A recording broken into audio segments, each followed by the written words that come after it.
Drat That Cat by Susan Ross.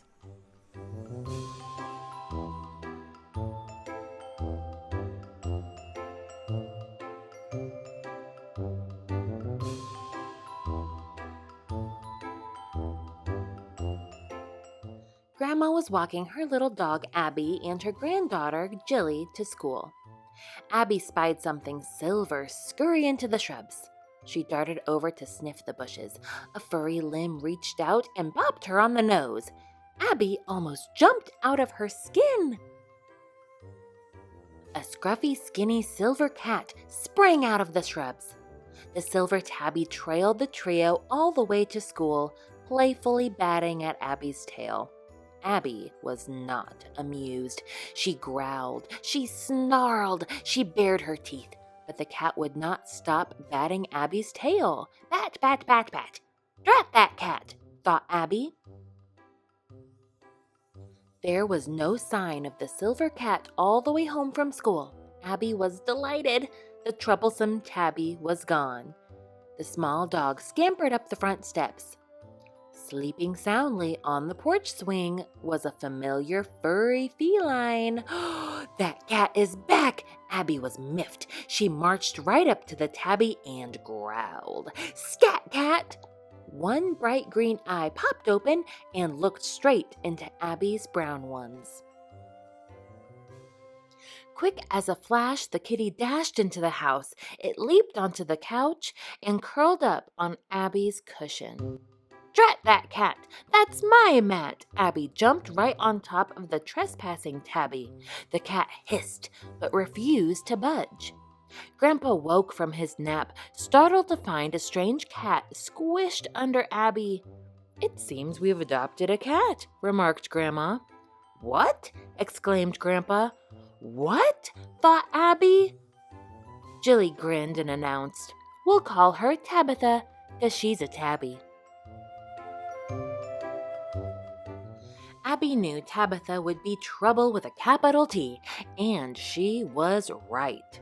Tabitha stole Abby's toys. She snatched Abby's treats. She gobbled up Abby's supper. At bedtime, the pesky pussycat swiped Abby's teddy bear. Drat that cat, she's such a brat, Abby fumed. She raced over to rescue Teddy. The two animals ended up in a tug of war. Abby smugly toted Teddy into the bedroom. Grandpa placed Abby and Teddy on the big bed. Then he picked up Tabitha. Abby howled. What? Tabitha is going to sleep in the big bed too? No! Tabitha curled up beside Crabby Abby. Abby had a surprisingly good sleep that night. The next morning, Jilly arrived at her grandparents' house eager to see Tabitha, but Tabitha had disappeared. Abby didn't want to find the annoying cat, but her super sense of smell had made her the best detective in the house. Abby sniffed in the kitchen. No cat. Hooray! Abby sniffed in the living room. No cat. Hooray! Abby sniffed in the bedrooms. No cat. Hooray! Abby sniffed in the laundry room. Drat, I smell that cat. Abby sniffed all the way over to a basket of laundry and found Tabitha with 4 teeny tiny balls of fur nestled beside her. Oh no, Grandpa groaned. 5 cats is too many cats.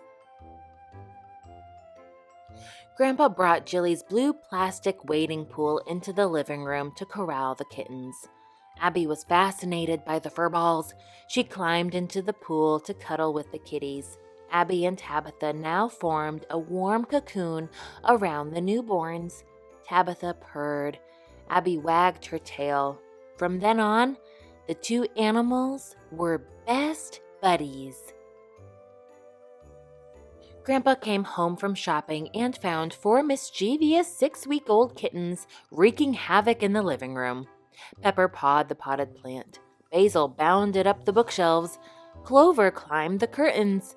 Coco clawed the couch. Abby spotted Tabitha skedaddling out the open door. Abby was worried. Drat that cat, she better come back. And she did, that very same day. 65 days later, Abby found Tabitha in the bedroom. 5 teeny tiny balls of fur were snuggled beside her. Abby wagged her tail. More playmates, she thought. Now we have 10 cats, gasped Grandma. This is a catastrophe! We need to fix our cats. Why did we wait so long? Wailed Grandpa as he ran to call the veterinarian. Why are we fixing the cats? Jilly whimpered. Are they broken? No, dear, Grandma explained. The vet fixes a cat so it can't have kittens. There would be no more litters of critters at Grandma and Grandpa's home. 6 weeks later, 9 kittens were causing chaos in the kitchen as Grandma and Jilly baked chocolate chip cookies.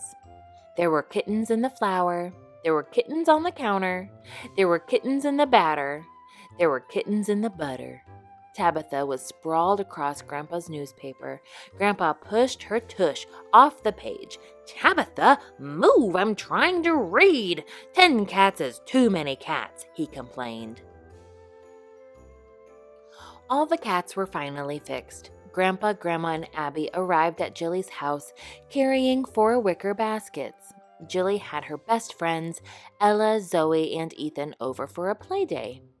Your parents gave me permission to give you a surprise, Grandma announced as she handed each child a basket. The youngsters squealed with joy as kittens climbed out of their carriers. Thank you so much, chorused Jilly, Ella, Zoe, and Ethan, hugging their fur babies. You're welcome, replied Grandpa, smiling. Abby licked each of the kittens. She was happy that they had found their forever homes. 3 cats is the perfect number of cats, Grandma sighed with contentment as the kitties played safely on the screened back porch. I'll never have more than that, Grandpa vowed. Suddenly, Abby ran to the porch door wagging her tail. Jilly peered past Abby and laughed. Look! Grandma stared out the door. Another cat, she moaned. Grandpa dropped his newspaper. He flew to the phone hollering, I need to call the vet! Meow, cried the bedraggled orange kitty peering through the screen. We'll call it Tiger, Jilly cheerfully declared as she ran to pat the cat.